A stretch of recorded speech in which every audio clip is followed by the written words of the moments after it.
Good evening to all wise men family and happy new year to all of you. And I want to start by thanking all the kind words spoken about me. And in particular, I want to say thank you to Mr. Kurula Varghese, who has been interacting with me for quite some time. And to be honest, I actually did not know that you follow me very, very closely. And I'm actually particularly touched by your comparison to MP Narayanapilla because he's my favorite writer as well. And every time I write something, I try to benchmark with him. If there's one author in Kerala whom I really admire and I want to be like, it is him. It's for the same reason which you mentioned, because he sees things from a completely different angle.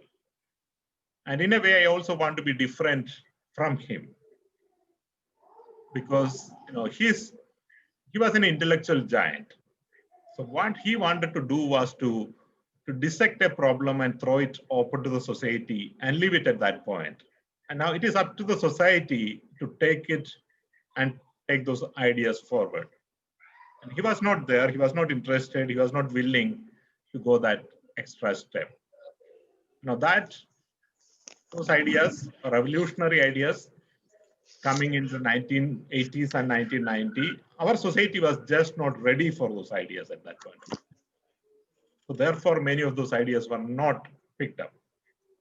When I reread him now, and when I look at how he had suggested solutions, which are now being understood and sometimes being picked up, I imagine what a difference it would have made if somebody understood those at the right time. So this is one reason I not only try to write, but also pick up those ideas and carry it to those people who can make a difference. So I want to thank you, Kurula sir, for following me this long and also reminding me about Sri MP Narayanapilla.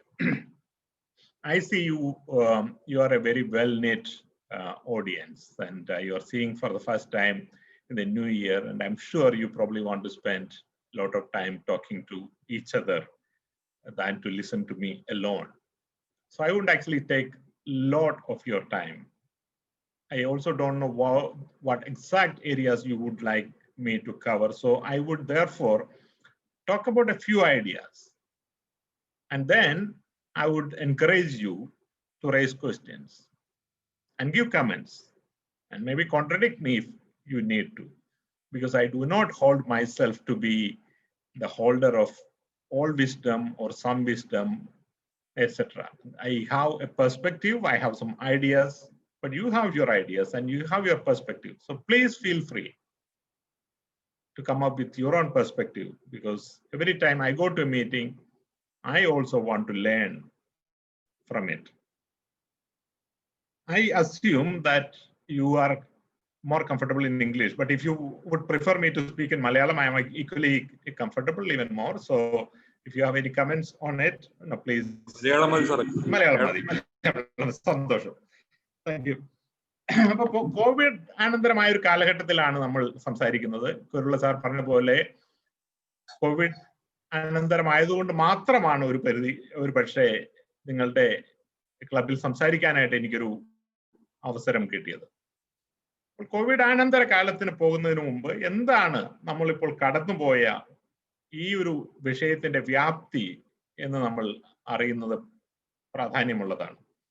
ഈ session തുടങ്ങുന്നതിന് 10 minute മുമ്പ് ഞാൻ വന്നിരുന്നു.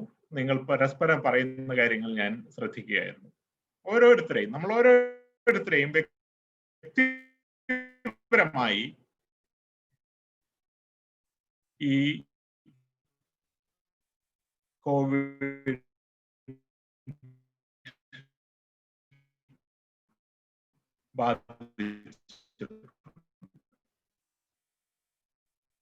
നമ്മുടെ movement ചെയ്യേണ്ടതായിട്ടുണ്ട്. ചരിത്രത്തിൽ ഇന്നേ വരെ ഉണ്ടായിട്ടില്ലാത്ത അത്രയും വേഗത്തിൽ നമ്മുടെ നേരെ വന്ന ഒരു പാൻഡമിക് ആണ്. ഇതിലും കൂടുതൽ ആളുകളെ കൊന്നിട്ടുള്ള പാൻഡമിക് ഉണ്ടായിട്ടുണ്ട്. Plague, Spanish flu, even smallpox. പക്ഷേ ഒരു ഭൂഖണ്ഡത്തിൽ നിന്ന് പ്ലേഗ് മറ്റൊരു ഭൂഖണ്ഡത്തിലേക്ക് എത്താൻ പലപ്പോഴും ഒരു ഡെക്കേഡ് അല്ലെങ്കിൽ 2 ഡെക്കേഡ് എടുക്കുമ്പോൾ മാർച്ച് 11 2020 ആകുമ്പോഴേക്കും അത് ഒരു ഗ്ലോബൽ പാൻഡമിക്കായി ലോകാരോഗ്യ സംഘടന പ്രഖ്യാപിച്ചു കഴിഞ്ഞു. ഏപ്രിൽ 2020 ആകുമ്പോഴേക്കും, അതായത് വെറും 4 മാസത്തിനകം ഐക്യരാഷ്ട്രസഭയുടെ 193 അംഗരാജ്യങ്ങളിലും കോവിഡ് എത്തിച്ചേർന്നു കഴിഞ്ഞു. അത്ര വേഗത്തിലാണ് ഇത് നമ്മളുടെ നേരെ വന്നത്. ഇത് ഇതിനു മുമ്പ് ഉണ്ടായിട്ടില്ല. ഈ കോവിഡ് കാലത്ത് ഏതെങ്കിലും തരത്തിൽ അത് ബാധിക്കാത്ത ആളുകൾ ലോകത്തുണ്ടായിട്ടില്ല. അത് 700 കോടി ആളുകളാണ്. അതും ലോകത്തിന്റെ ചരിത്രത്തിൽ ഇന്നേ വരെ ഉണ്ടായിട്ടില്ലാത്തതാണ്. 700 കോടി ആളുകൾ ലോകത്തുള്ളതിൽ 350 കോടി ആളുകളാണ് സാധാരണഗതിയിൽ വീടിന് പുറത്ത് ജോലി ചെയ്യുന്നത് എന്നാണ് ഇന്റർനാഷണൽ ലേബർ ഓർഗനൈസേഷൻ പറയുന്നത്. അതിൽ പകുതി ആളുകളുടെ ജോലി, അതായത് 175 കോടി ആളുകളുടെ ജോലി ഏതെങ്കിലും തരത്തിൽ അത് ബാധിക്കപ്പെട്ടു. അതിൽ തന്നെ 8.5% ആളുകളുടെ, അതായത് 300 മില്യൺ ആളുകളുടെ 30 കോടി ആളുകളുടെ തൊഴിൽ ഇല്ലാതായി എന്നാണ് ഇന്റർനാഷണൽ ലേബർ ഓർഗനൈസേഷൻ പറയുന്നത്. ലോകത്ത് സ്കൂളുകളിൽ പഠിച്ചുകൊണ്ടിരുന്നത് 160 കോടി വിദ്യാർത്ഥികളാണ്, നഴ്സറി സ്കൂൾ മുതൽ PhD വരെ. ഈ 160 കോടി വിദ്യാർത്ഥികളുടെ പഠനവും കഴിഞ്ഞ ഏപ്രിൽ മാസത്തിൽ താറുമാറായി. ഇപ്പോൾ പോലും 70 കോടി ആളുകൾ തിരിച്ച് അവരുടെ അധ്യയന സ്ഥലത്തേക്ക് എത്തിയിട്ടില്ല എന്നാണ് ഇന്ന് എക്കോണമിസ്റ്റ് റിപ്പോർട്ട് ചെയ്തിട്ടുള്ളത്. ലോകത്തെ എല്ലാ രാജ്യങ്ങളുടെയും സമ്പദ് വ്യവസ്ഥ കഴിഞ്ഞ വർഷം രണ്ടാമത്തെ ക്വാർട്ടറിൽ, അതായത് ഏപ്രിൽ ടു ജൂൺ കോൺട്രാക്ട് ചെയ്തു. ലോക്ക്ഡൌൺ പ്രഖ്യാപിച്ച രാജ്യങ്ങളിൽ മാത്രമല്ല, ലോക്ക്ഡൌൺ പ്രഖ്യാപിക്കാതിരുന്ന സ്വീഡനിൽ പോലും എക്കണോമിക് ഇമ്പാക്റ്റുകൾ ഉണ്ടായി. അപ്പോൾ ഞാൻ പറഞ്ഞു വരുന്നത്, ലോകം ഇന്ന് വരെ കണ്ടിട്ടില്ലാത്ത, നമ്മുടെ തലമുറ മാത്രമല്ല അതിനു മുമ്പിലത്തെ തലമുറയും അതിനു മുമ്പിലത്തെ തലമുറ എടുത്തു കഴിഞ്ഞാൽ നമ്മൾ കണ്ടിട്ടില്ലാത്ത ഒരു വലിയ വിഷയത്തിൽ കൂടിയാണ് നമ്മൾ കടന്നുപോയിട്ടുള്ളത്. അതിന്റെ ഇമ്പാക്ട് തീർച്ചയായിട്ടും നമ്മുടെ സമൂഹത്തിൽ കാലങ്ങളോളം ഉണ്ടാകും. അതേത് തരത്തിലാണ് ഉണ്ടാകാൻ പോകുന്നത് എന്നുള്ളത് ഇന്ന് പ്രഡിക്റ്റ് ചെയ്യുക അത്ര എളുപ്പമല്ല. പക്ഷെ അത് പ്രഡിക്റ്റ് ചെയ്തേ തീരും. കാരണം നമ്മുടെ നാളെ പ്ലാൻ ചെയ്യണമെങ്കിൽ എന്താണ് നമ്മൾ കടന്നു പോയത്, അത് ഏത് തരത്തിലാണ് നമ്മൾ ബാധിച്ചത് എന്ന് നമ്മൾ അറിയേണ്ടതായിട്ടുണ്ട്. ഇന്നത്തെ എക്കോണമിസ്റ്റിൽ ഒരു ലേഖനമുണ്ട്. എങ്ങനെയാണ് ഈ കോവിഡ് കാലത്ത് വിദ്യാർത്ഥികളുടെ സ്കൂളിംഗ് നിഷേധിക്കപ്പെട്ടത്, സ്കൂളിംഗ് ഡിസ്റ്റർബൻസ് ആയിട്ടുള്ളത്, എങ്ങനെയാണ് ആ തലമുറയെ ബാധിക്കാൻ പോകുന്നത്? അതിനവർ കഴിഞ്ഞ 2ാം ലോക മഹായുദ്ധം തൊട്ട് ബോസ്നിയയിലെ യുദ്ധം വരെയുള്ള കാലഘട്ടത്തിൽ ഓരോ സ്ഥലങ്ങളിൽ കുട്ടികൾ സ്കൂളിൽ പോകാതിരുന്നത്, അത് അവരിലുണ്ടായ മാറ്റം എന്താണ്, അത് സമ്പദ് വ്യവസ്ഥയിലുണ്ടായ മാറ്റം എന്താണ്, ഇക്കാര്യങ്ങളെല്ലാം കമ്പയർ ചെയ്തൊരു പഠനം അവർ റിപ്പോർട്ട് ചെയ്തിട്ടുണ്ട്. 1995 മുതൽ 4 വർഷം ഞാൻ ബ്രൂണയിൽ ജോലി ചെയ്തിരുന്നു. നിങ്ങളിൽ ചിലപ്പോൾ ബ്രൂണയിൽ ജോലി ചെയ്ത ആളുകൾ ഉണ്ടാകാം, അല്ലെങ്കിൽ ബ്രൂണയിൽ ജോലി ചെയ്ത ബന്ധുക്കൾ നിങ്ങൾക്കുണ്ടാകാം. വളരെ സാമ്പത്തികമായി ഉയർന്നു നിൽക്കുന്ന ഒരു രാജ്യമാണ് ബ്രൂണൈ. ഒരു കാലത്ത് ലോകത്തെ ഏറ്റവും സമ്പത്തുള്ള ആള് ബ്രൂണൈയിലെ സുൽത്താനായിരുന്നു. ഇന്നും അദ്ദേഹത്തിന്റെ സമ്പത്തിന് കുറവൊന്നുമില്ല. ഈ ഒരു സ്ഥലത്ത് ഞാൻ ജോലി ചെയ്യുന്ന സമയത്ത് ഞാൻ അവിടങ്ങളിലെ വീടുകളിൽ ഡിന്നറിന് പോകുമ്പോൾ ശ്രദ്ധിച്ചിട്ടുള്ള ഒരു കാര്യമുണ്ട്. നമ്മൾ ഡിന്നറിന് പോയി നമ്മൾ ഡിന്നർ കഴിച്ചു കഴിഞ്ഞിട്ടുണ്ടെങ്കിൽ അവിടെയുള്ള ഭക്ഷണം, ബാക്കിയുള്ള ഭക്ഷണം അവർ മുഴുവനും പാക്ക് ചെയ്ത് വീടുകളിലേക്ക് കൊടുത്തു വിടും. നമ്മൾ വിവാഹത്തിന് പോയി കഴിഞ്ഞിട്ടുണ്ടെങ്കിൽ അത് നമുക്ക് വളരെ തമാശയായിട്ട് തോന്നും. നമ്മൾ അവരുടെ വിവാഹം എന്ന് പറഞ്ഞിട്ടുണ്ടെങ്കിൽ ഒരു പല ടേബിളുകൾ നിരത്തി വെച്ചിരിക്കുകയാണ്. ഇപ്പൊ മുസ്ലിം വിവാഹം ആയതുകൊണ്ട് ഒരു വിവാഹം എന്ന് പറയുന്ന ഫംഗ്ഷൻ നമ്മൾ കാണുന്നില്ലല്ലോ. കുറെ ടേബിളുകൾ നിരത്തി വെച്ചിട്ടുണ്ട്, ടേബിളിന്റെ ചുറ്റുമാണ് നമ്മൾ ഇരിക്കുന്നത്. അപ്പോൾ ഒരു പ്രയർ ഉണ്ടാവും. പ്രയറിന് ശേഷം അവർ അനൗൺസ് ചെയ്യും ടൈം ഫോർ ഈറ്റിംഗ്. അപ്പോൾ എല്ലാവരും എണിച്ചു നിന്ന് പ്ലേറ്റ് എടുത്തു, ഭക്ഷണം കഴിച്ചു. ആ ഭക്ഷണം കഴിച്ചു കഴിഞ്ഞിട്ടുണ്ടെങ്കിൽ പിന്നെ അവർ ചെയ്യുന്നത് ബാക്കിയുള്ള ഭക്ഷണം മുഴുവൻ ഈ ചുറ്റുമുള്ള ആളുകൾ തന്നെ വേറെ യാതൊരു സപ്പോർട്ടും ഇല്ലാതെ അവിടെ കിട്ടുന്ന ഏത് പ്ലാസ്റ്റിക് പാത്രമാണെങ്കിലും അത് പൊതിഞ്ഞെടുത്ത് വീട്ടിലേക്ക് കൊണ്ടുപോവുകയാണ് ചെയ്യുന്നത്. നമ്മളുടെ രീതി അങ്ങനെയല്ലല്ലോ. നമ്മളൊരു വെഡിങ്ങിന് പോയി കഴിഞ്ഞാൽ അവിടെ ബാക്കിയുള്ള ഭക്ഷണം ഗസ്റ്റുകളായ എല്ലാവരും എടുത്തു കൊണ്ടുവരിക ഇല്ലല്ലോ. അത് എത്രയോ മാത്രം ഭക്ഷണമാണ് നമ്മൾ അത് കഴിഞ്ഞിട്ട് വേസ്റ്റ് ചെയ്യുന്നത്. ആ ഭക്ഷണം കളക്ട് ചെയ്ത് ഡിസ്ട്രിബ്യൂട്ട് ചെയ്യാൻ മാത്രമായിട്ട് ചില സ്ഥാപനങ്ങൾ ഇപ്പോൾ ബാംഗ്ലൂരിലൊക്കെ പ്രവർത്തിക്കുന്നുണ്ട്. നമ്മളുടെ നാട്ടിലും കാണും. പക്ഷേ ബ്രൂണൈ എന്ന് പറയുന്ന ഇത്രയും സമ്പന്നമായ രാജ്യത്ത് ഒരു തുള്ളി ഭക്ഷണം പോലും വേസ്റ്റ് ആക്കാനായിട്ട് അവർ സമ്മതിക്കില്ല. എനിക്കത് വലിയൊരു അതിശയമായിരുന്നു. എന്തുകൊണ്ടാണ്? ഞാൻ ഇത് മറ്റു രാജ്യങ്ങളിൽ കണ്ടിട്ടില്ല. അറബ് രാജ്യങ്ങളിൽ കണ്ടിട്ടില്ല. അറബ് രാജ്യങ്ങളിലെല്ലാം വാസ്തവത്തിൽ കൂടുതൽ ഭക്ഷണം വേസ്റ്റ് ആക്കുന്നത്, നമ്മളെക്കാളും കൂടുതൽ ഭക്ഷണം വേസ്റ്റ് ആക്കുന്ന ഒരു കൾച്ചറാണ്. എന്തുകൊണ്ടാണ് അത് അവിടെ സംഭവിക്കുന്നത്? ഞാൻ അവിടെ ആളുകളോട് ചോദിച്ചു. അപ്പൊ അവർ പറഞ്ഞു ഒരു കാരണമുണ്ട്, ഒരു ചരിത്രപരമായ ഒരു കാരണമുണ്ട്. 1939 തൊട്ട് 42 വരെയുള്ള കാലഘട്ടം, രണ്ടാം ലോകമഹായുദ്ധത്തിന്റെ കാലഘട്ടത്തിൽ ബ്രൂണൈ ജപ്പാന്റെ അധീനതയിലായിരുന്നു. ആ കാലഘട്ടത്തിൽ എന്താണ് പട്ടിണി എന്നുള്ളത് അവിടുത്തെ ജനത അറിഞ്ഞിട്ടുണ്ട്.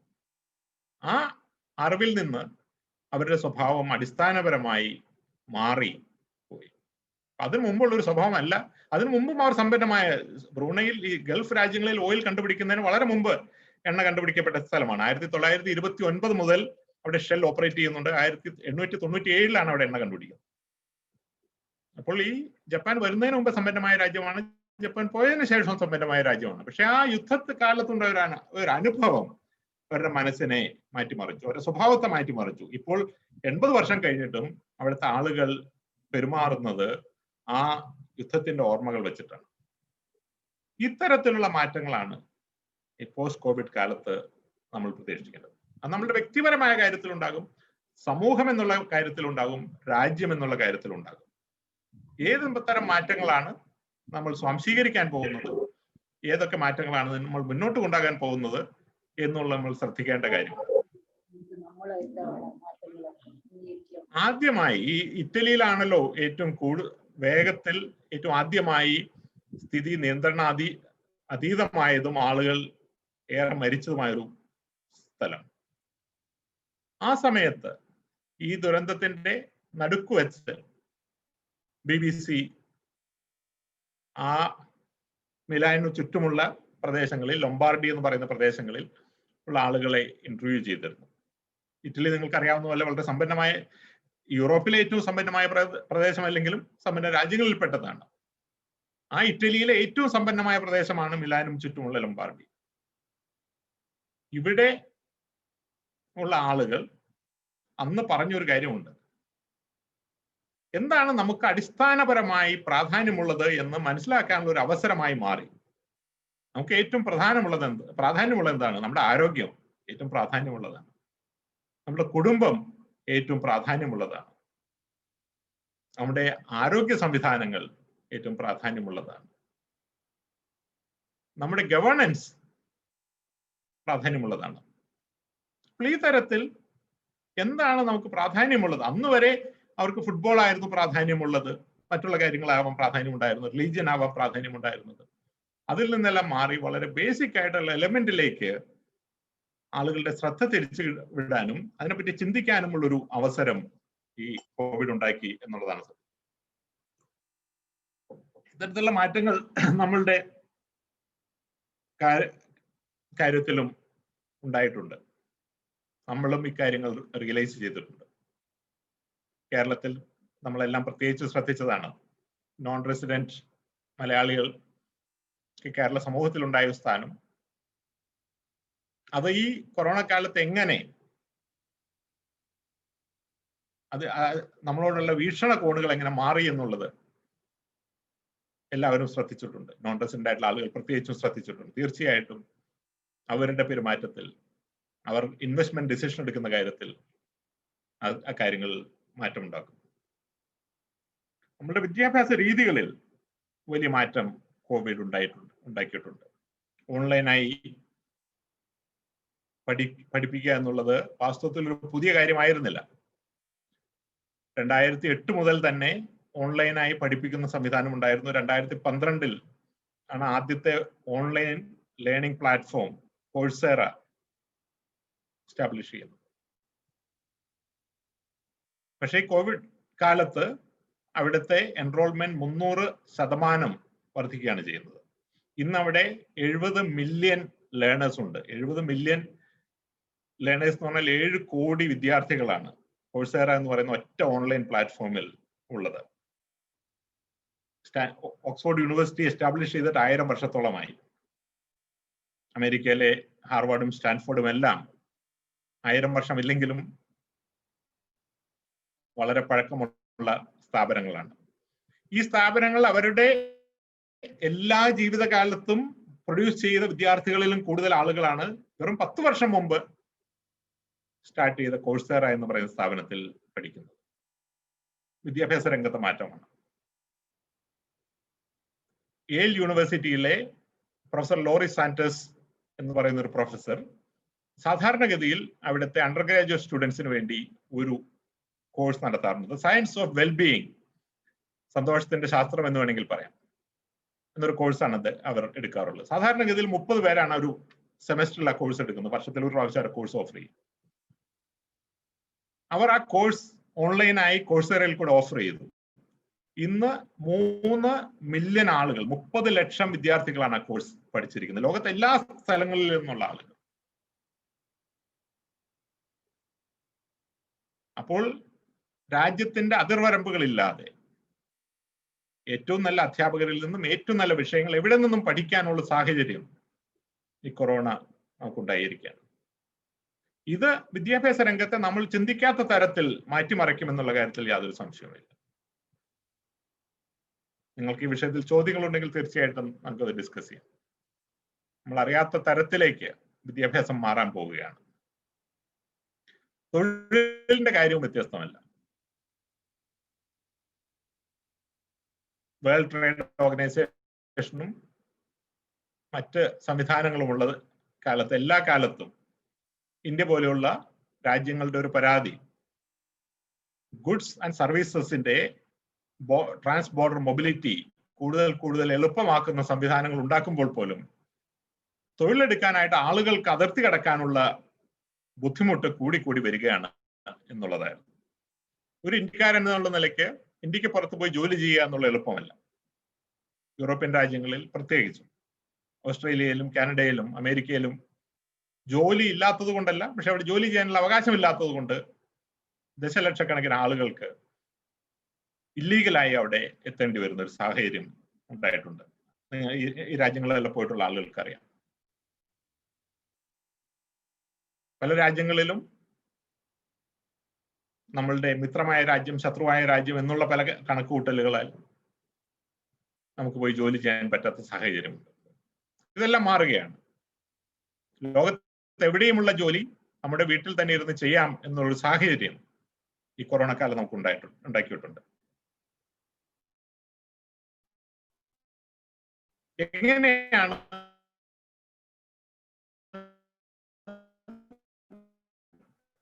തൊഴിൽ ലോകത്തെ അത് മാറ്റാൻ പോകുന്നത്?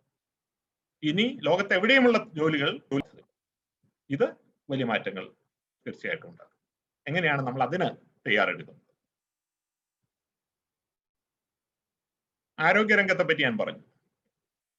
ഈ കൊറോണ കാലം നമ്മളെ പഠിപ്പിച്ച ഒരു കാര്യം, നമ്മൾ വലുത്, നല്ലത്, വികസിതം, സമ്പന്നം എന്നെല്ലാം വിചാരിച്ചുകൊണ്ടിരുന്ന പല സ്ഥലങ്ങളിലെയും ആരോഗ്യ സംവിധാനങ്ങളെക്കായും നന്നായി പ്രവർത്തിച്ചത് നമ്മുടെ പൊതുജനാരോഗ്യ സംവിധാനം തന്നെയാണ്. അപ്പോൾ കൂടുതൽ പണമുള്ളതല്ല, കൂടുതൽ വലിയ ആശുപത്രികളുള്ളതല്ല പ്രാധാന്യമുള്ളത് എന്നുള്ളൊരു കാര്യം നമുക്ക് മനസ്സിലായി. ആരോഗ്യരംഗത്തേക്ക് ലോകത്തെവിടെയും കൂടുതൽ നിക്ഷേപങ്ങൾ വരും. പക്ഷെ അത് മാത്രമല്ല പ്രാധാന്യമുള്ളത്, നമ്മുടെ വ്യക്തിപരമായി ഏത് ആരോഗ്യസ്ഥിതിയിലാണോ നമ്മൾ കൊറോണയെ കാണുന്നത്, നമ്മുടെ സർവൈവലിനെ ഏറ്റവും കൂടുതൽ ബാധിക്കുന്നത് അതാണ് എന്നൊരു സ്ഥിതി ഉണ്ട്. ഇത് കൊറോണയുടെ കാര്യത്തിൽ മാത്രമല്ല, മറ്റ് ഏതൊരു രോഗമാണ് നമ്മളുടെ നേരെ വരുന്നതെങ്കിലും അതിനെ നമുക്ക് എങ്ങനെ നേരിടാൻ സാധിക്കുന്നു എന്നുള്ളത് ഏത് ആരോഗ്യ നിലയിൽ നമ്മൾ അതിനെ കണ്ടെത്തുന്നു എന്നുള്ളതാണ്. നമുക്ക് 80 വയസ്സായി എന്നുള്ളത് മാത്രമല്ല, 80 വയസ്സിൽ നമ്മൾ സാധാരണഗതിയിൽ ആരോഗ്യത്തോടെയാണോ ഇരിക്കുന്നത് എന്നുള്ളതാണ് പ്രാധാന്യം. ഈ ഒരു ചിന്ത സാധാരണഗതിയിൽ മലയാളി സമൂഹത്തിൽ, പ്രത്യേകിച്ചും ഞങ്ങളുടെ ഒരു തലമുറയിൽ, അതായത് ഇപ്പോൾ ഒരു 50-നും 70-നും വയസ്സിനിടയ്ക്ക് പ്രായമുള്ള മലയാളികളുടെ തലമുറയിൽ ആ ഒരു ചിന്ത ഇല്ല. കാരണം വളരെ പാവപ്പെട്ട സാഹചര്യങ്ങളിൽ ജനിച്ചു വളർന്ന് ഒറ്റ തലമുറ കൊണ്ട് സമ്പന്നമായ ഒരു തലമുറയാണ് ഞങ്ങളുടേത്. അപ്പോൾ ആരോഗ്യത്തിന് വേണ്ടി പ്രൊആക്റ്റീവായിട്ട് എന്തെങ്കിലും ചെയ്യുന്ന ഒരു രീതി ഞങ്ങൾക്കില്ല, എക്സർസൈസ് ചെയ്യുന്ന ഒരു രീതി ഞങ്ങൾക്കില്ല. ഭക്ഷണം അത്യാവശ്യത്തിന് മാത്രം ഉണ്ടായിരുന്ന ഒരു സാഹചര്യത്തിൽ അമിത ഭക്ഷണത്തിലേക്ക് പോകുന്ന ഒരു രീതിയാണ് നമുക്ക് ഇപ്പോഴുള്ളത്. ഇന്ന് ഈ കൊറോണ കാലത്ത് കേരളത്തിൽ 24,000 റെസ്റ്റോറന്റുകൾ തുറന്നു എന്നാണ് കഴിഞ്ഞ ദിവസം മനോരമ റിപ്പോർട്ട് ചെയ്തത്. 24,000 റെസ്റ്റോറന്റുകൾ. കേരളത്തിൽ 1000 പഞ്ചായത്തുകളാണുള്ളത്. ശരാശരി നോക്കിയാൽ 25 റെസ്റ്റോറന്റ് ആണ് പുതുതായിട്ട് തുറന്നിട്ടുള്ളത്. ഇതിലെല്ലാം ബഹുഭൂരിപക്ഷവും അറബിക് വിഭവങ്ങൾ ആണ് എന്നും മനോരമ റിപ്പോർട്ട് ചെയ്തു. പുതുതായി പൊരിച്ച കോഴിയും അൽമന്തിയും കുഴിമന്തിയും, കൊഴുപ്പ് കൂടിയ, അറബിക്കായത് അല്ല പ്രശ്നം, കൊഴുപ്പ് കൂടിയ വളരെ അധികം ഭക്ഷണം കഴിപ്പിക്കുന്ന ഒരു ഭക്ഷണ രീതിയിലേക്ക് ഞങ്ങൾ മാറിയിരിക്കുകയാണ്, ഞങ്ങളുടെ തലമുറ മാറിയിരിക്കുകയാണ്. ഇത് ആരോഗ്യമില്ലാത്ത ഒരു സാഹചര്യത്തിൽ അതിനെ സപ്പോർട്ട് ചെയ്യുന്ന വലിയ സൂപ്പർ സ്പെഷ്യാലിറ്റി ആശുപത്രികൾ, അങ്ങനെ ആരോഗ്യമില്ലാത്ത ഒരു തലമുറയെ മരുന്നിന്റെ മാത്രം ബലത്തിൽ 60-ഉം 70-ഉം 80-ഉം കയറ്റി വിടുകയാണ്. ഇങ്ങനെ ഒരു സാഹചര്യത്തിൽ നമ്മളൊരു കോവിഡിനെ നേരിടുമ്പോൾ നമ്മുടെ റിസ്ക് ഇരട്ടിക്കുകയാണ്. ഇത് മാറ്റേണ്ടതായിട്ട് വരും. പൊതുജനാരോഗ്യം ശക്തിപ്പെടുത്തുന്നതോടൊപ്പം പ്രൊആക്റ്റീവായി ആരോഗ്യകരമായ ജീവിത രീതികൾ കൊണ്ടുവരാനായിട്ട് നമ്മൾ നിർബന്ധിതമാകും. അത്തരത്തിലുള്ള പോളിസികൾ നമുക്കുണ്ടാകും, അത്തരത്തിലുള്ള സംവിധാനങ്ങൾ നമുക്കുണ്ടാകും. ഇപ്പോൾ നമുക്ക് സാധാരണഗതിയിൽ ഒരു ജോഗിങ്ങിന് പോകണം എന്ന് വിചാരിച്ചാൽ അതിന് സാധ്യമല്ല.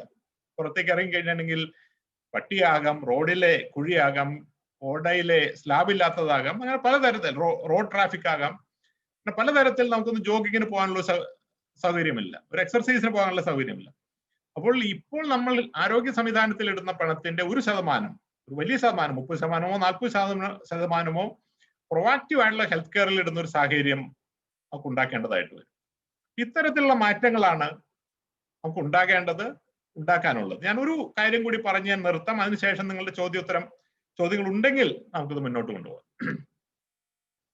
ഈ കൊറോണ കാലം ലോകത്തെ എന്തെങ്കിലും പഠിപ്പിച്ചിട്ടുണ്ടെങ്കിൽ അതിൽ പ്രധാനമായിട്ടുള്ള ഒന്ന്, നമ്മൾ നേതൃത്വത്തെ തെരഞ്ഞെടുക്കാൻ സ്വാതന്ത്ര്യമുള്ള രാജ്യങ്ങളിൽ, എല്ലാ രാജ്യങ്ങളിലും അങ്ങനെ സ്വാതന്ത്ര്യമില്ല, അങ്ങനെ സ്വാതന്ത്ര്യമുള്ള രാജ്യങ്ങളിൽ കോമ്പിറ്റന്റ് ആയിട്ടുള്ള ലീഡർഷിപ്പിനെ തെരഞ്ഞെടുക്കുക എന്നുള്ള എത്ര പ്രാധാന്യമുള്ളതാണ് എന്നുള്ളതാണ്.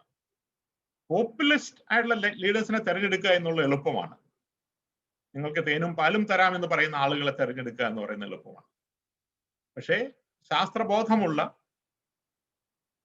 ആളുകളെ തെരഞ്ഞെടുക്കാൻ, എഫിഷ്യൻസി ഉള്ള ആളുകളെ തെരഞ്ഞെടുക്കാൻ, അവർക്ക് ചെയ്യാൻ പറ്റുന്ന കാര്യങ്ങൾക്ക് പരിമിതിയുണ്ട്, പക്ഷെ പറ്റുന്ന കാര്യങ്ങൾ ചെയ്യുമെന്ന് പറയുന്ന ആർജവമുള്ള നേതാക്കന്മാരെ തെരഞ്ഞെടുക്കാൻ സാധാരണഗതിയിൽ ജനാധിപത്യ സംവിധാനങ്ങളിൽ ആളുകൾ മെനക്കെടാറില്ല. ആളുകൾക്ക് വേണ്ടത് ഇൻസ്റ്റന്റ് ആയി കാര്യങ്ങൾ കിട്ടുന്ന ആളുകളെയാണ്. പക്ഷേ ഒരു ക്രൈസിസ് വരുമ്പോൾ അതിനെ ബെറ്ററായി നേരിടുന്നത് കോമ്പീറ്റന്റ് ആയിട്ടുള്ള, ശാസ്ത്രത്തെ ഡിപ്പെൻഡ് ചെയ്യുന്ന നേതാക്കളാണ് എന്നുള്ളതാണ് ഈ കൊറോണ കാലത്ത് നമ്മൾ പഠിച്ചൊരു പാഠം. ആ പാഠം കൂടി നമ്മൾ മുന്നോട്ട് കൊണ്ടുപോകുമെന്ന് ഞാൻ പ്രതീക്ഷിക്കുകയാണ്. ഞാനിവിടെ നിർത്താം. ഇതിന് ശേഷം നിങ്ങളുടെ ചോദ്യങ്ങൾ ഉണ്ടെങ്കിൽ ഞാൻ ചോദ്യങ്ങൾക്ക് ഉത്തരം പറയാം, അല്ലെങ്കിൽ നിങ്ങൾക്ക് കമന്റ് ഉണ്ടെങ്കിൽ തീർച്ചയായിട്ടും ലിസൺ ചെയ്യാം. എനിക്ക് 8 മണി വരെ സമയമുണ്ട്. So there is 23 minutes. അതിന് മുമ്പ് അത്രയും ഇല്ലെങ്കിൽ നമുക്ക് അതിന് മുമ്പ് നിർത്താം. Thank you very much. ഒരുള്ള പ്രത്യേക നന്ദി എന്നെ വിളിച്ചതിനും പറഞ്ഞ നല്ല വാക്കുകൾക്ക്. Thank U.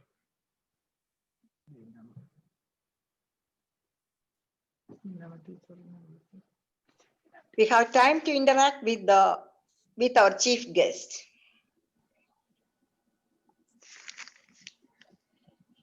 ഞാനൊരു ചോദ്യം ചോദിച്ചോട്ടെ സാറേ? അപ്പം സാറ് ഈ യുണൈറ്റഡ് നേഷൻസിന്റെ ക്രൈസിസ് മാനേജ്മെന്റിന്റെ കാര്യങ്ങളാണ് ഇപ്പൊ നോക്കുന്നത്. അതെ. എന്നാലും പക്ഷെ ഈ ഒരു വലിയ മഹാമാരിയിൽ നിന്നും ലോക ജനത ഒരു പാഠം പഠിക്കാത്ത ഒരു പാഠം എന്ന് പറയുന്നത് എനിക്ക് തോന്നുന്നത് നമ്മള് ഈ seeing the world as a ഗ്ലോബലൈസേഷനെ നമ്മൾ ഇതുവരെ കണ്ടിരുന്നത് മുതലാളിത്തത്തിന്റെ കച്ചവടത്തിന്റെ ചരക്ക് വിറ്റഴിക്കുന്നതിന്റെ ഒരു ഭാഗമായിട്ടാണ് നമ്മൾ വ്യൂ ചെയ്യുന്നത്. അപ്പോൾ നമ്മൾ ട്രൈബലിസത്തിൽ നിന്നും ട്രൈബൽസ്, സ്റ്റേറ്റ്, നേഷൻ, ഇപ്പൊ നമ്മൾ നേഷൻസ് വരെ വന്ന ഇങ്ങനെ അങ്ങ് സ്റ്റക്കായിട്ട് നിൽക്കുകയാണ്. ഇപ്പൊ ഈ പാൻഡമിക് നമ്മൾ എന്തെങ്കിലും പഠിപ്പിച്ചെങ്കിൽ ഏറ്റവും വലിയ പാഠം എന്ന് പറഞ്ഞത് ഒരു ക്രൈസിസിനെ നേരിടുന്നതിൽ ഒരു ഗ്ലോബൽ അപ്രോച്ച്, അതായത് നമ്മൾ second version of mutation London വന്നതിന്റെ 2 or 3 ദിവസത്തിനകം നമ്മുടെ കൊച്ചു കേരളത്തിൽ അതിന്റെ പ്രകമ്പനം അത്ര വേഗത്തിൽ, സ്റ്റോക്ക് മാർക്കറ്റ് പോലെ തന്നെ അവിടെ തുമ്മുമ്പോൾ ഇവിടെ പനി പിടിക്കുമെന്ന് പറഞ്ഞതുപോലെ അത്രയും സ്പീഡ് എന്ന് പറയുന്ന ഗ്ലോബലൈസേഷന്റെ പ്രസക്തി നമ്മുടെ രക്തത്തിൽ നമുക്ക് മനസ്സിലാക്കുന്നതിന് ഇതുവരെയായിട്ടും സാധിച്ചില്ല എന്നുള്ളൊരു വലിയ പേടിയുണ്ട്. അപ്പം സാറിനെ പോലുള്ളവർ ഇപ്പോഴും എനിക്കൊരു ചെറിയ ഒരു ഇതുള്ളത്, സാർ ക്രൈസിസ് എന്ന് പറയുന്നത് ഈ ഒരു പാൻഡമിക്കിന്റെ ക്രൈസിസിന് അപ്പുറം നമ്മൾ ഉയരേണ്ടത് നേഷൻ സ്റ്റേറ്റിൽ നിന്നും കുറച്ചുകൂടെ നമ്മുടെ ചിന്തയിലേക്ക് ഗ്ലോബലൈസേഷനും ഒരു ഗ്ലോബൽ സിറ്റിസൺ എന്നുള്ള മെന്റാലിറ്റിയിലേക്ക് മനുഷ്യരാശി പോയില്ലെങ്കിൽ ഇതുപോലുള്ള ക്രൈസിസുകൾ ഇനിയും വരും. അതിനെ ആ ഒരു മെന്റാലിറ്റി ഡെവലപ്പ് ചെയ്യുന്നതിൽ രാഷ്ട്രങ്ങൾ എന്തുമാത്രം സക്സസ് ആയി. അതുപോലെ യുണൈറ്റഡ് നേഷൻസും WHO ആരോഗ്യവും എന്നുള്ളതിൽ മാത്രം നിലനിൽക്കാതെ നമ്മുടെ ആ ചേഞ്ച് ഓഫ് സൈക്കോയുടെ ഒരു മാറ്റത്തിലേക്ക് കൊണ്ടുപോകാൻ സാധിച്ചിട്ടില്ലെന്നും അതിൽ എനിക്ക് ദുഃഖമുണ്ട്. സാറിന്റെ കമന്റ്സ് ഉണ്ട്. Thank you. വളരെ പ്രാധാന്യമുള്ള ഒരു കാര്യമാണ്. ഞങ്ങൾക്കും വളരെ വിഷമമുള്ളൊരു കാര്യമാണിത്. ഈ ക്രൈസിസ് സാർ പറഞ്ഞ പോലെ നമ്മളെ ഒരു കാര്യം പഠിപ്പിച്ചിട്ടുണ്ടെങ്കിൽ, വാസ്തവത്തിൽ ഈ നമ്മൾ വരച്ചു വരച്ചിരിക്കുന്ന വരമ്പുകൾക്കും അതിർത്തികൾക്കൊന്നും യാതൊരു അർത്ഥമില്ല എന്നും, ഒരു ഹ്യൂമാനിറ്റിയെ ഒരു ക്രൈസിസ് ബാധിക്കുമ്പോൾ അത് ഒരറ്റത്തുനിന്ന് മറ്റേ അറ്റത്തേക്ക് ഒരു പടക്കത്തിന് തിരികൊളുത്തുന്ന പോലെ അതിവേഗതയിൽ കടന്നു പോകും എന്ന് തന്നെയാണ്. പക്ഷെ അതിന് കളക്റ്റീവായി ഒരു റെസ്പോൺസിന് നമുക്ക് സാധിച്ചില്ല എന്നുള്ളൊരു സത്യമാണ്. അത് രാഷ്ട്രീയമായി അധികം പറയാൻ എനിക്ക് പരിമിതികൾ ഉണ്ടെങ്കിൽ പോലും ആ സമയത്ത് അമേരിക്കയുടെ നേതൃത്വത്തിന്റെ ഒരു പ്രശ്നം ഉണ്ടായിരുന്നു. എന്നാ ഇനിയുള്ളൊരു കാലത്ത് ആ പാഠങ്ങൾ നമ്മൾ പഠിക്കുമെന്നും അത് കൂടുതൽ കളക്റ്റീവായിട്ടുള്ള എഫേർട്ടിലേക്ക് നീങ്ങുമെന്നുമാണ് ഞങ്ങൾ പ്രതീക്ഷിക്കുന്നത്. പക്ഷെ ഒരു നല്ലൊരു ഹിന്റ് ഇതിൽ നിന്ന് വന്നിട്ടുണ്ട്. സാധാരണഗതിയിൽ ഇപ്പൊ ക്ലൈമറ്റ് ചേഞ്ച് എന്ന് പറയുന്നത് ഹ്യൂമാനിറ്റിയെ ഫേസ് ചെയ്യുന്ന ഒരു ക്രൈസിസ് ആണ്. കഴിഞ്ഞ 25 വർഷമായി ഹ്യൂമാനിറ്റി അതിനെ ഗ്രാപ്പിൾ ചെയ്യാനായിട്ട് ശ്രമിച്ചുകൊണ്ടിരിക്കുകയാണ്. ഓരോ എഗ്രിമെന്റ് ഉണ്ടാക്കാനായിട്ട് ശ്രമിക്കും. ഓരോ വർഷവും 191 അംഗരാജ്യങ്ങളും ഒരുമിച്ച് വന്ന് അതിനെ കൈകാര്യം ചെയ്യാനായിട്ട് ശ്രമിക്കും. പക്ഷേ ആളുകളുടെ ജീവിതത്തിൽ മേജർ ചേഞ്ചസ് ഉണ്ടാക്കുന്ന തരത്തിലുള്ള റെസ്ട്രിക്ഷൻ അക്സെപ്റ്റ് ചെയ്യാനായിട്ട് ഒരു രാജ്യവും അംഗീകരിക്കാറില്ല. അതുകൊണ്ട് തന്നെ 1992 UN framework convention of climate change ഉണ്ടാക്കിയപ്പോൾ ഉള്ളതിൽ കൂടുതൽ കാർബൺ എമിഷൻ ആണ് 2019 പോലും ഉണ്ടായിരുന്നത്. കാരണം എല്ലാ രാജ്യങ്ങളുടെയും ചിന്ത, ഇത് റെസ്ട്രിക്ട് ചെയ്താൽ ആളുകൾ റിവോൾട്ട് ചെയ്യും, അത് നമുക്ക് സമ്മതിക്കാൻ പറ്റില്ല എന്നുള്ളതായിരുന്നു. പക്ഷെ ഈ കോവിഡ് നമ്മളെ പഠിപ്പിച്ചെന്താണെങ്കിൽ, നമ്മളുടെ അസ്തിത്വത്തെ ക്വസ്റ്റ്യൻ ചെയ്യുന്നൊരു പ്രശ്നം ഉണ്ടായിക്കഴിഞ്ഞെങ്കിൽ എത്ര വലിയ റെസ്ട്രിക്ഷനും ജനങ്ങൾ സന്നദ്ധമാണ് എന്നുള്ളതാണ്. വിമാനങ്ങൾ നിലത്ത് കിടക്കട്ടെ, ആളുകൾ യാത്ര ചെയ്യാൻ പറ്റുന്നില്ല, യാത്ര ചെയ്യുന്നില്ല എന്നുള്ളതേ ഉള്ളൂ. അത്ര റെസ്ട്രിക്ഷന് ജനങ്ങൾ തയ്യാറാണ്. പക്ഷെ ആ വിഷൻ ലീഡർഷിപ്പ് കാണിച്ചില്ല എന്നുള്ളതാണ്. അപ്പൊ കോവിഡിൽ വാസ്തവത്തിൽ നേരെ തിരിച്ചാണ് ഉണ്ടായത്. ജനങ്ങളുടെ ഒരു വില്ലിങ്നെസ് ആൻഡ് ഫ്ലെക്സിബിലിറ്റി ഒരു പരിധിവരെ റിവീൽ ചെയ്യപ്പെട്ടിട്ടുണ്ട്. അപ്പോൾ ബെറ്റർ ആയിട്ടുള്ള ഒരു ലീഡർഷിപ്പ് ഇമർജ് ചെയ്യുകയും ഈ ആളുകളുടെ കളക്റ്റീവ് വില്ലിങ്നെസ്സിനെ ക്യാപ്ചർ ചെയ്യാൻ പറ്റുകയാണെങ്കിൽ ബെറ്റർ ആയിട്ടുള്ള ഗ്ലോബൽ കളക്റ്റീവ് എഫേർട്ട് ഉണ്ടാകും എന്ന് തന്നെയാണ് ഞാൻ വിശ്വസിക്കുന്നത്. Thank you. സാറേ, ഒരു കാര്യം ഒന്ന് പറഞ്ഞു പറയാം. സാറിനെ സംബന്ധിച്ച് ഈ ക്രൈസിസ് മാനേജ്മെന്റിൽ കാര്യങ്ങൾ സാറ് ഡീൽ ചെയ്യുന്ന കൂട്ടത്തിൽ നമ്മൾ കേട്ടത്, കോവിഡിന്റെ വൈറസ് വ്യാപനം ഉണ്ടായതിനു ശേഷം നമ്മൾ വളരെ കോഷ്യസ് ആയിരുന്നു, ആളുകളൊക്കെ വളരെ സൂക്ഷ്മതയിൽ കൂടെ മുന്നോട്ട് പോയി. ഇപ്പോൾ ഒരു വാക്സിൻ കണ്ടുപിടിച്ചിരിക്കുന്നു. പല വൈറസുകളും ഇപ്പോൾ നിദ്രാവസ്ഥയിലാണെന്നാണ് പറയുന്നത്. അതെ. അപ്പം നമ്മളെ സംബന്ധിച്ച് ഒരു കറക്റ്റീവ് മെഷറിനെക്കാട്ട് കൂടുതലായിട്ടൊരു പ്രിവെന്റീവ് മെഷർ എന്നുള്ള നിലയിൽ നാളെ പൊട്ടിപ്പുറപ്പെടാവുന്ന ഒരു വൈറസിന്റെ ഭൂകമ്പം ഉണ്ടാകുന്നതിന് മുമ്പ് UN ഇനീഷ്യേറ്റീവ് എടുത്ത് വാക്സിനേഷന്റെ ഇമ്പോർട്ടൻസ് മനസ്സിലാക്കി നമ്മുടെ ഇന്ത്യ പോലുള്ള രാജ്യത്ത് നാളത്തേക്ക് പിന്നെ വൈറസിന്റെ ഒരു പ്രൊട്ടക്ഷൻ വരത്തക്ക രീതിയിൽ വാക്സിനേഷൻ കുറച്ചുകൂടെ കൂടുതൽ മുൻകൂട്ടി കണ്ട് ചെയ്യത്തക്ക രീതിയിൽ ഉള്ള ആക്ഷൻസ് എന്തെങ്കിലും ഈ ക്രൈസിസ് മാനേജ്മെന്റ് കീഴിൽ എടുക്കുന്നതിന് പ്ലാൻ ചെയ്യുന്നുണ്ട്. Thank you. ആദ്യം പറഞ്ഞ കാര്യങ്ങളെല്ലാം ശരിയാണ്. ലോകത്ത് ഇനിയും കൂടുതൽ വൈറസുകൾ പൊട്ടിപ്പുറപ്പെടാൻ സാധ്യതയുണ്ട്. ഇത് ക്ലിയർ ആയിട്ടുള്ള ഒരു കാര്യമാണ്. പക്ഷെ അതിനെല്ലാം പ്രിവെന്റീവായി വാക്സിൻ എടുക്കുക എന്ന് പറഞ്ഞാൽ വാസ്തവത്തിൽ പ്രായോഗികമായി സാധ്യമല്ല. എന്ന് പറഞ്ഞിട്ടുണ്ടെങ്കിൽ അനവധി നൂറുകണക്കിന് പോസിബിലിറ്റീസ് ഉണ്ട്. അതിനെല്ലാം മുൻകൂറായി വാക്സിൻ എടുത്തു വയ്ക്കുക എന്നുള്ളത് പ്രായോഗികമായിട്ട് സാധ്യമല്ല. പക്ഷേ വേഗത്തിൽ ഈ പ്രോസസ് ഒരു ക്രൈസിസ് വരികയാണെങ്കിൽ അല്ലെങ്കിൽ സ്റ്റാറ്റിസ്റ്റിക്കലായി നമുക്ക് വരാൻ സാധ്യതയുള്ള കാര്യങ്ങൾക്ക് വേണ്ടി നമ്മൾ തയ്യാറെടുക്കുക, കൂടുതൽ ഈ വിഷയത്തെ പറ്റി റിസർച്ച് ചെയ്യുക, കൂടുതൽ ജനോമിക്കലായിട്ട് നമ്മൾ പ്രിപ്പയർ ചെയ്തിരിക്കുക, ഈ തരം സാധ്യമാണ്. പക്ഷെ നമുക്ക് ചെയ്യാൻ പറ്റുന്ന മറ്റൊരു കാര്യമുണ്ട്. ഈ മനുഷ്യരിലേക്ക് കഴിഞ്ഞ 30 വർഷമായിട്ട് ചാടിയിട്ടുള്ള വന്നിട്ടുള്ള വൈറസുകളിൽ 70% മാൻ വൈൽഡ് ലൈഫ് ഇന്റർഫേസിലാണ് വന്നിട്ടുള്ളത്. അത് മനുഷ്യനും പരിസ്ഥിതിയും തമ്മിലുള്ള ഒരു കോൺഫ്ലിക്റ്റ് അല്ല, ആ ബൗണ്ടറിയുടെ നാരോയിങ്ങിൽ നിന്നാണ് ഉണ്ടാകുന്നത്. അതായത് നമ്മൾ കൂടുതൽ കാടുകളിലേക്കും പ്രകൃതിയിലേക്കും വൈൽഡ് ലൈഫിലേക്കും എത്തിച്ചേരുമ്പോൾ അവിടെയുള്ള അസുഖങ്ങളും മൃഗങ്ങളിൽ നിന്ന് മനുഷ്യരിലേക്ക് വരുന്ന ഒരു സാഹചര്യം ഉണ്ടാകും. അപ്പോൾ ഈ മനുഷ്യൻ പ്രകൃതിയിലേക്കുള്ള കടന്നുകയറ്റം ഒഴിവാക്കാൻ നമുക്ക് സാധിച്ചു കഴിഞ്ഞിട്ടുണ്ടെങ്കിൽ ഈ ഇതുപോലുള്ള അസുഖങ്ങൾ ഉണ്ടാകാനുള്ള സാധ്യത 70% നമുക്ക് കട്ട് ഡൗൺ ചെയ്യാൻ പറ്റും. അപ്പോൾ അവിടുത്തെ സൊല്യൂഷൻ വൈറസ് അല്ല, അവിടുത്തെ സൊല്യൂഷൻ ബെറ്റർ എൻവയോൺമെന്റൽ മാനേജ്മെന്റ് ആണ്. ഞങ്ങളുടെ ഓർഗനൈസേഷൻ പ്രത്യേകിച്ച് എംഫസൈസ് ചെയ്യുന്ന ഇതാണ്. അതായത് എങ്ങനെയാണ് നമ്മൾ പ്രകൃതിയിലേക്കുള്ള കടന്നുകയറ്റം ഒഴിവാക്കുന്നത്, അങ്ങനെ ഒരു ബെറ്റർ ഹെൽത്ത് കെയർ സിസ്റ്റം ഉണ്ടാക്കുന്നതിനെ പറ്റിയിട്ടാണ്. അതേസമയം തന്നെ ഈ വാക്സിനേഷനുള്ള റിസർച്ചിനെ പറ്റിയുള്ള സംവിധാനങ്ങൾ കൂടുതലായിട്ട് ഉണ്ടാക്കേണ്ടി വരും. വാക്സിനെ പറ്റി മനസ്സിലാക്കുന്ന അല്ലെങ്കിൽ വൈറസുകളെ പറ്റി മനസ്സിലാക്കുന്നത് കൂടുതലായിട്ട് ഉണ്ടാക്കേണ്ടി വരും. ഇത്തരത്തിൽ കൂടുതൽ കാര്യങ്ങൾ ഉണ്ടാകും എന്നുള്ള കാര്യത്തിൽ സംശയമില്ല. ഇത് നമുക്ക് കിട്ടിയിരിക്കുന്ന വലിയൊരു വേക്കപ്പ് കോളാണ്. അനവധി ലക്ഷം ആളുകളുടെ ജീവൻ ഇത് അപഹരിച്ചെങ്കിൽ പോലും മറ്റുള്ള മഹാവ്യാധികൾ വെച്ച് നോക്കിക്കഴിയുമ്പോൾ ഇത് അത്രമാത്രം ഒരു ആളുകളെ കൊന്നൊടുക്കിയില്ല എന്നുള്ളത് കൊണ്ട് ഈ പാഠങ്ങൾ പഠിക്കാൻ ഇത് 1 വർഷത്തിനകം നമുക്ക് അതിന്റെ ഒരു വാക്സിൻ കണ്ടുപിടിക്കാൻ സാധിച്ചു എന്നുള്ളതെല്ലാം ഇനി ഒരു സാഹചര്യം ഉണ്ടായാൽ ഇതിലും വേഗത്തിൽ ഇത് ഡിറ്റക്ട് ചെയ്യാനും അതിന് റെസ്പോണ്ട് ചെയ്യാനും ഉള്ള ഒരു അവസരമായി കൂടി നമ്മൾ എടുക്കണം. ഇത് കഴിയുന്നതോടെ ഇനി നമുക്ക് കഴിഞ്ഞ ഫെബ്രുവരി 2020 തിരിച്ചുപോയി അവിടുന്ന് മുന്നോട്ട് പോകാം എന്നുള്ള തരത്തിൽ നമ്മൾ ഇതിനെ കണ്ടു കഴിഞ്ഞിട്ടുണ്ടെങ്കിൽ അത് ഫ്യൂച്ചറിൽ ഇതിലും വലിയ കലാമിറ്റീസ് ഉണ്ടാക്കും. Thank you.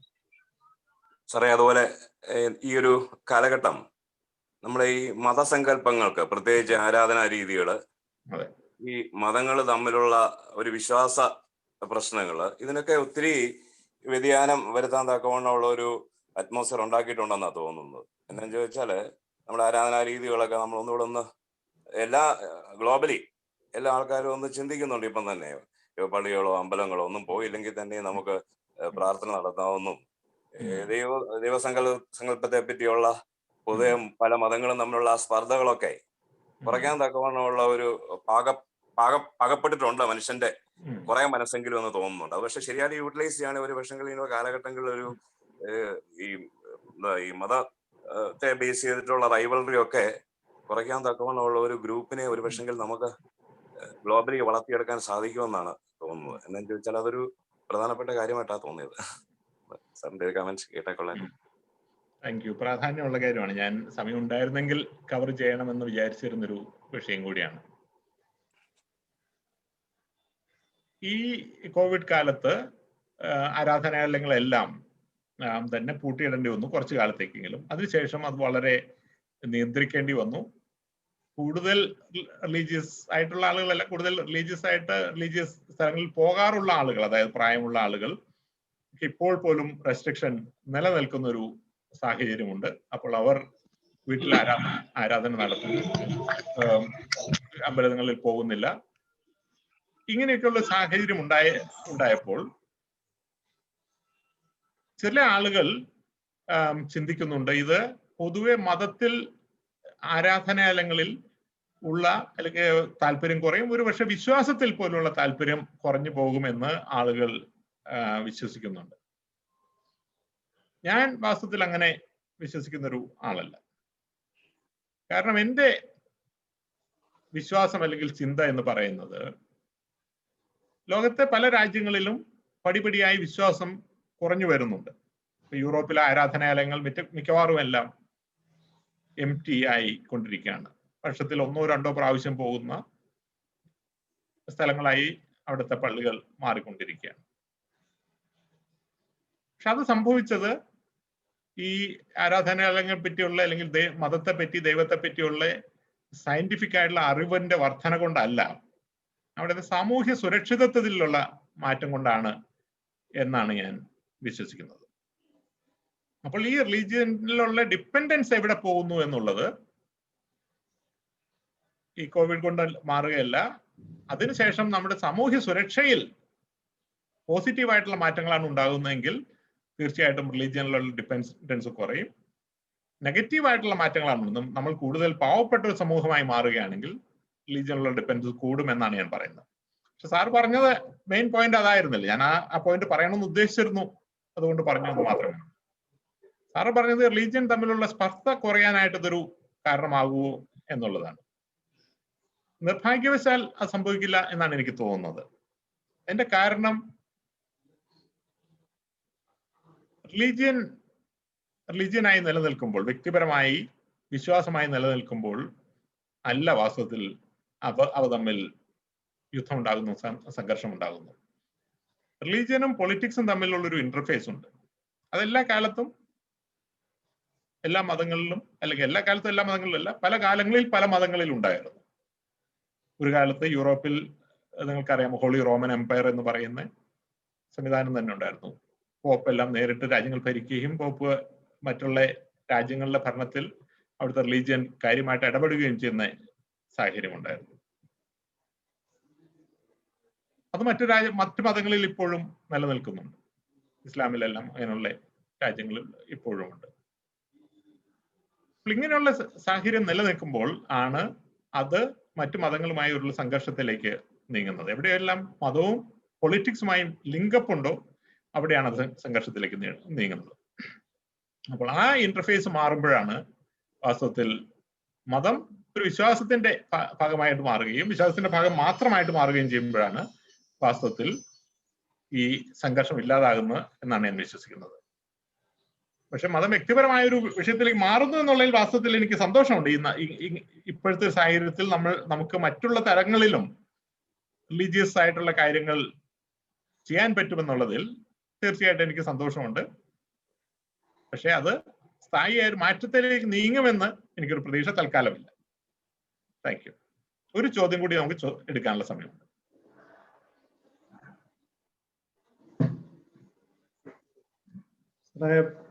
ഒരു ചോദ്യം ചോദിക്കുകയാണേ. നമ്മളുടെ 2019 അവസാനം കോവിഡ് പൊട്ടിപ്പുറപ്പെട്ടപ്പോൾ ഈ വേൾഡ് ഹെൽത്ത് ഓർഗനൈസേഷൻ വളരെ കോൺഫ്ലിക്റ്റിംഗ് ആയിട്ടുള്ള സിഗ്നൽസ് ആദ്യ സമയത്ത് വന്നതായിട്ട് എനിക്ക് തോന്നുന്നു.